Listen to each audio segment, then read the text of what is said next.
Municipality has put in place measures for essential services during prolonged outages. Essential services being water and sanitation services. We've installed emergency standby generators at the water treatment plants and the sewage works. You'll also notice that the traffic lights in Mossel Bay have battery backup systems, so they don't go off during load shedding. And then lastly, there are some areas or some services that we don't have backups for, such as water provision where the water needs to be pumped. And in those cases, if the outage goes so long that it becomes a problem, then we will make tanker services available to those.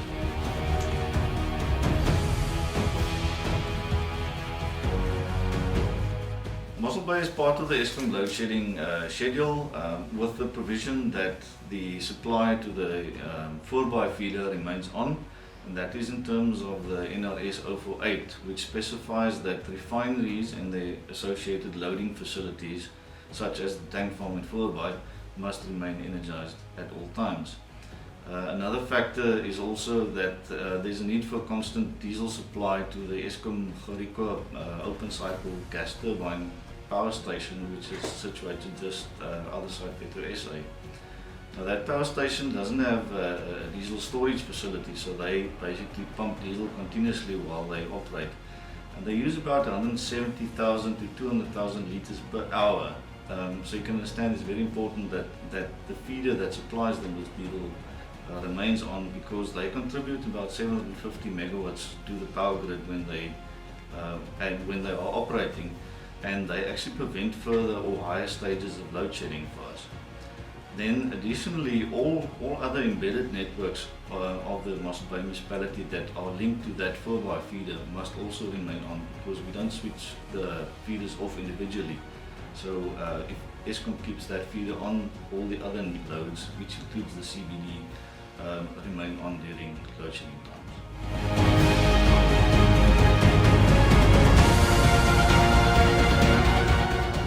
Mosselbaai-munisipaliteit doesn't have a central control room where theoretically we'd be able to do remote switching from there. So at the moment the municipality doesn't have that facility. So if we had to do load shedding on our own, we would have to send people out to do manual switching at the various substations. Now, in the relatively short space of load shedding of the 2 to 2.5 hour slots, that's very labor intensive to send teams out to various substations to do the load shedding, do the switching, and then reverse the same process within 2 hours later. So it is just not practical to do that. So we've come to an arrangement with Eskom that they do the switching for our municipality at 66 kV level. Now they do this for various other municipalities as well, so there's nothing funny about that. So they do the switching at their level, and they when they do that, all the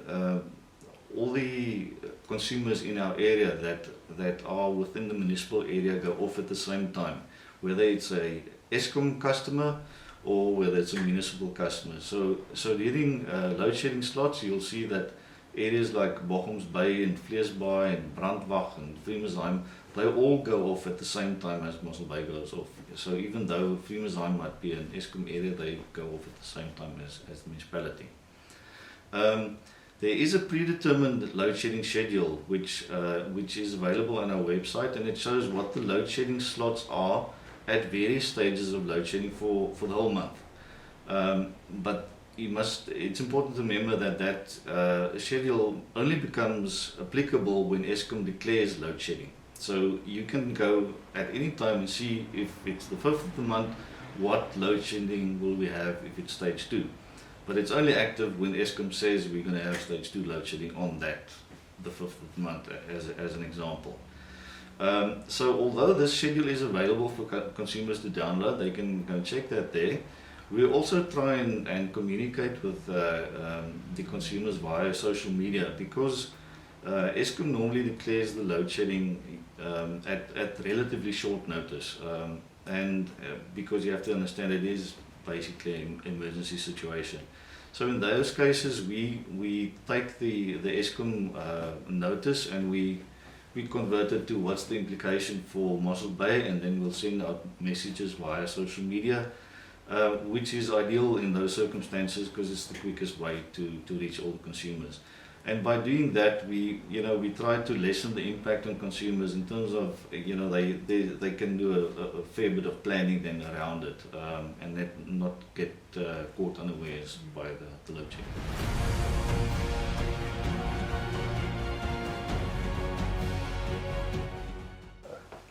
Just to illustrate the point of the practicality and how time consuming it can be to do the switching at municipal level, let's just have a look at the diagram, which is a summary of the Eskom and the municipal networks that are in our area for serving Mosselbaai-munisipaliteit. With the arrangement that Eskom does the switching at 66 kV level, if you look at this diagram, you can see that at 66 kV level, Eskom only switches at a limited number of substations. So they switched at Proteus, which then automatically switches off Deinsicht and Sonskyn-Vallei substations, and they also switch off at the Blanco substation, which switches off the Kleinbrak, Greatbrak and Glentana feeder. So there's a limited number of switching positions. If we had to do the switching at our level, at municipal level, then we would need to switch at all of the supply points. Now, Mossel Bay gets supply at about 7 points, so we would need to go and switch off at Nautilus Bay, we'd have to go and switch off at Bochums Bay, we'd have to go and switch off at the Botma substation, which is there near the Danabai tunnel from Louis Fourie, and we'd also need to go and switch at Saunders and South substation. We'd have to switch at Sonskyn-Vallei substation, Kleinbrak, Greatbrak and Glentana.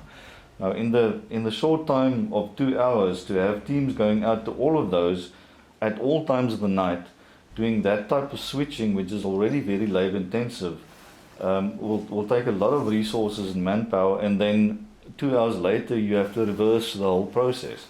It is just not practical or cost effective to do that, and that's why we have this arrangement with Eskom that they switch at 66 kV. There's a limited number of switching operations, and the whole thing goes a lot quicker.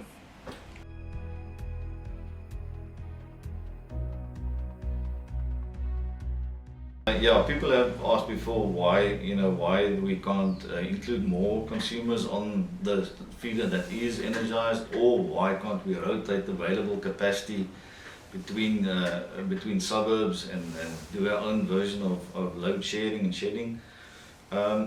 I must just say the agreement with Eskom is that we do load shedding in line with the NRS, which is to do with the refinery feed or the loading facility in Voorbaai.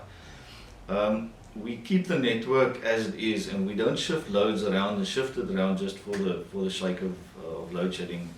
And as I've mentioned before, that has to do with the practicality of doing load shedding or switching in those short periods of time. What you must also consider is that the whole maximum demand for the whole municipal area is about 82 MVA, and that's all our supply points, all across the 7 Eskom supply points that we have. The Voorbaai feeder, which remains on during load shedding, the notified demand for that point is 30 MVA. So it is our largest feeder, and that's why such a large portion of town stays on. But it's still too small to supply the whole town. We can't connect all of the town to that. Firstly, in terms of the geographics of it, it's just too far, and also it doesn't have enough capacity, and it goes against the whole idea of load shedding.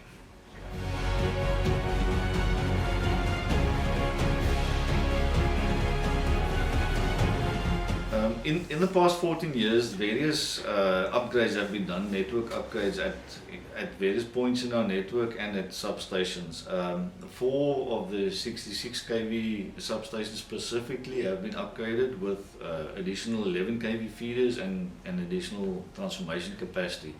So that would be at our Orchid-Bothma substation, Saunders substation, South substation, and also at Sonskyn-Vallei substation. So in the course of our normal operations and upgrades, after the upgrades, it can happen that we balance the loads and we shift loads from one substation to another as the capacity has changed or been upgraded. So it could be that in that time, certain areas have been moved from one substation to another, and that could be part of it. But that is normally just a small portion.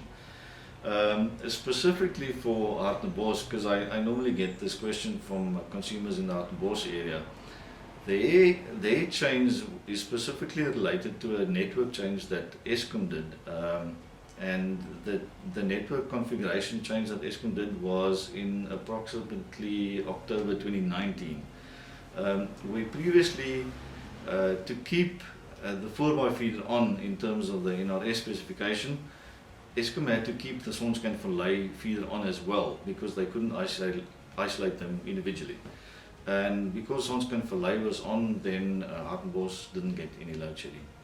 So as I said, in about October 2019, Eskom did make those changes, and now they can actually isolate those 2 substations or those 2 feeders individually, which means that now they switch off Sonskyn during load shedding, which means that Hartbeespoort gets load shedding, and that's also affected obviously Monte Cristo and Bayview, Hartbeespoort, Heuwels, everybody in that area, while the 4x feeder still remains on.